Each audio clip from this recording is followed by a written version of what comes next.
வணக்கம் குழந்தைகளா. இன்னைக்கு நம்ம மழலை கதை புத்தகத்துல பார்க்க போற கதையின் பெயர் கப்பல் தலைவர் பின்குவின் புதையல். ஒரு அழகான பனிக்கட்டி தீவு. அங்கே கப்பல் தலைவர் பின்கு ஒரு பழைய வரைபடத்தை கண்டுபிடித்தார்.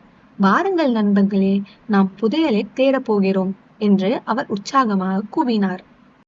பின்குவின் நண்பர்கள் மிலாவும் போப்போவும் ஓடி வந்தார்கள். புதையலா? அதில் தங்கம் இருக்குமா என்று மிலா ஆசையோடு கேட்டாள். நிச்சயமாக ஏதோ ஒரு பெரிய செல்வம் இருக்கிறது என்றார் பின்கு. அவர்கள் மூவரும் புதையலை தேடி நடக்கத் தொடங்கினார்கள். பனி எங்கும் வெண்மையாக பளபளத்தது. வரைபடம் இப்போது வலது பக்கம் திரும்ப சொல்கிறது என்று போப்போ குதித்து கொண்டு சொன்னான். வழியில் ஒரு பெரிய பனிப்பாலம் இருந்தது.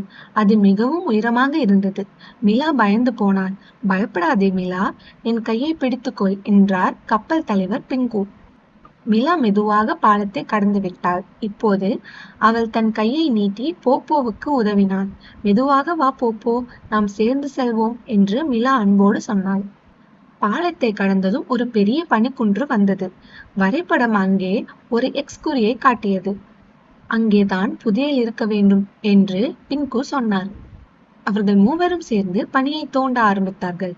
தோண்ட தோண்ட உற்சாகம் அதிகமாகிறது என்று மிலா சிரித்து கொண்டே சொன்னாள்.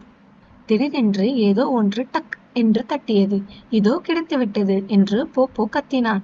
அங்கே பனிக்கு அடியில் ஒரு அழகான மரப்பெட்டி இருந்தது. கப்பல் தலைவர் பின்கு மெதுவாக பெட்டியை திறந்தார். உள்ளே தங்கம் இல்லை, அதற்கு பதில் ஒரு அழகான புத்தகம் இருந்தது. அதில் அவர்கள் மூவரும் சேர்ந்து விளையாடி புகைப்படங்கள் இருந்தன.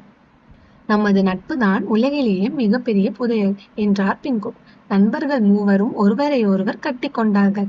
நட்பு தான் மிக சிறந்த செல்வம். என்ன குழந்தைங்களா, உங்களுக்கு இந்த கதை பிடிச்சிருந்ததா? இந்த கதை பிடிச்சிருந்ததுன்னா சேனலை லைக் பண்ணிட்டு சப்ஸ்கிரைப் பண்ணுங்க.